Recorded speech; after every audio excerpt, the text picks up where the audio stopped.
Good morning. I'm very pleased to be presenting the paper RL-guided pruning of CNNs using graph embedding for the A2I'25 conference. The authors of this paper are Karima Amrouche, Yacine, Yahia, and me, Ilhem KHERROUBI, who will be presenting today. The motivation between this paper can be found in three key challenges in neural network deployment. The first one is expanding model sizes. As we all know, AI has become increasingly incorporated into our daily lives, and in order to have more accurate and more performant models, we have to train them more and longer, and we also have to feed them more data. That gets them to expand in size and go over the billion parameters as it is now for transformers or GPTs, for example. Now, that can be, as seen in point two, problematic for resource constraints, for example, edge devices or IoT devices. So, for example, if you want to use a model on your phone, you have to take into consideration its size, what hardware it needs in order to run, and etc. Now, a solution to that could be the cloud. You can store the model on a cloud and then have access to it with Wi-Fi or connection. And you can train it there. You can use it as a assistant for your app or whatever you're trying to do with it. However, the problem with that is the latency behind it. For example, if you want to use that for automatic driving, it could be problematic because a disconnection or any bug that doesn't allow you to have access to the cloud can compromise lives. Now, in order to fix this problem of huge deep neural networks, we have a state-of-the-art compression techniques that have been researched. In order to fix this problem, we have knowledge distillation, which is teacher-student model. A very big neural network teacher teaches a student, a small one. We have quantization, which is reducing the range values we have for the neural networks, factorization, which is treating the neural network as matrices, and then we have pruning that we're going to be detailing. And the main idea of pruning is truncating or removing parts of your neural network that you seem redundant, that you decide are redundant or invaluable. Now, why is pruning so special? Pruning is special because it helps reduce the size and computations while preserving accuracy, but it also gives us post-training supremacy. Now, not all methods help with reducing size. A lot of them help with inference time, which is the computation, more than it helps with reducing the size. And they don't all actually get you to compress after the model is trained. A lot of them work on compressing the model while it's training, which is something that pruning actually offers. However, the problem with pruning, it could be that most pruning methods are heuristic based. So we define the rules and we then apply algorithms that follow these rules.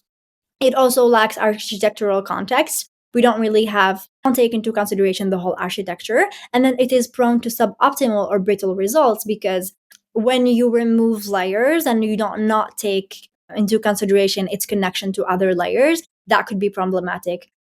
Now, this is a taxonomy proposed by Vadira and Amin in 2020, and they divide the pruning neural networks methods into three categories: magnitude-based, similarity and clustering, and sensitivity analysis.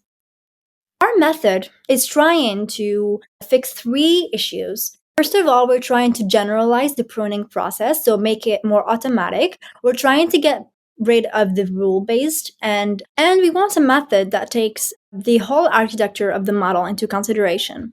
Now, our method comes in three steps. First of all, we're going to initialize and train the CNN we want to compress because, our method focuses more on CNNs. The second volley would be compression via reinforcement learning. And then the third stage would be rewinding and retraining. Once you compress via RL, you're gonna want to rewind and retrain the pruned model you obtain.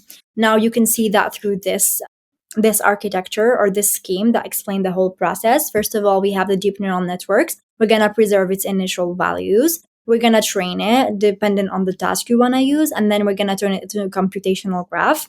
Each node is going to represent a neuron, and each connection is going to be referring to connection. And then we're going to be using GCNs. GCNs is a graph convolutional network that aims to create graph embeddings. That gets us the unidimensional vector that we are going to apply the policy to. The policy is going to be explained later, gives us the pruning rates.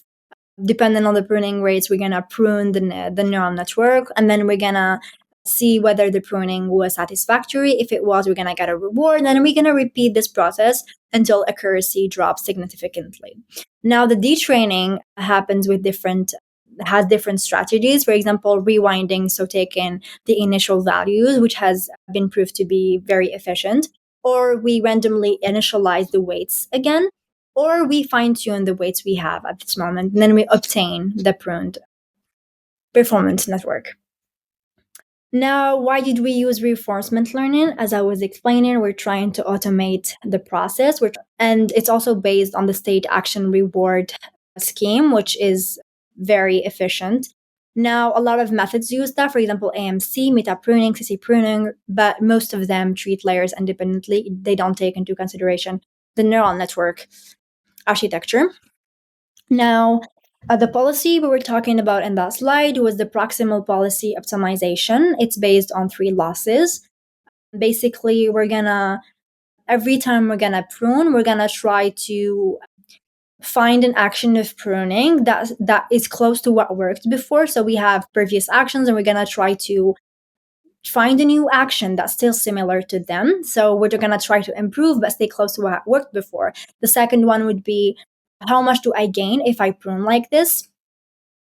So if I take this action, how much am I going to be rewarded? And then the third one is going to be, try new things.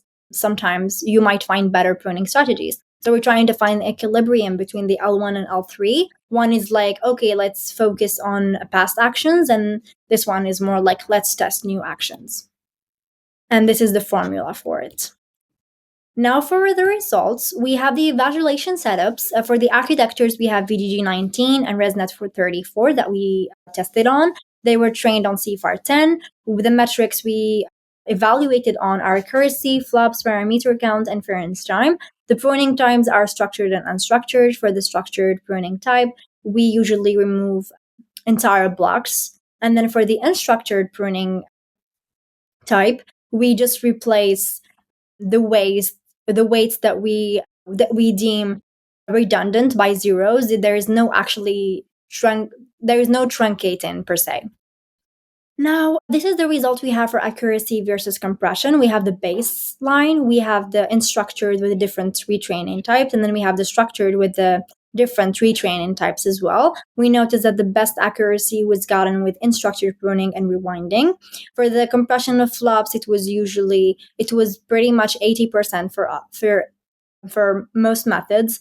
And then for the model size, it didn't really reduce that much with unstructured pruning, which is because we're actually replacing weights with zeros. But for structured prunings, where we're removing entire blocks, we had a huge compression of reduction size of 22 times. For the inference time comparison, so how fast the model was after pruning, we see that for the original, so for the baseline we had, it's the longest inference time we have. For the structured, however, it's the fastest. So the structured pruning did a great job, and that is actually because structured pruning is hardware friendly, and it's more gentler on GPUs and CPUs. Now, this is a comparison of the data we have here. As we can see, structured did a really great job. Non-structured was a close second, not really close, but yeah. And then the original. Now, for the retraining strategies, we had accuracy by retraining strategies for VGG19 structured pruning. The rewinding had the best accuracy because usually going for meaningful weights is always better than going for random initializations or the ones we got after pruning. So the best accuracy we had was with rewinding, and we can also see that in unstructured pruning actually.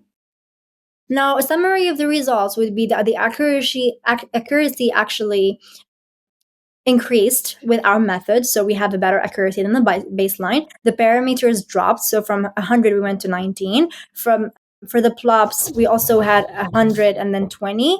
And then for the inference time, we also dropped from 21 to 14. This work demonstrates that an automatic learning-based pruning strategy can achieve both high compression and strong accuracy without manual intervention.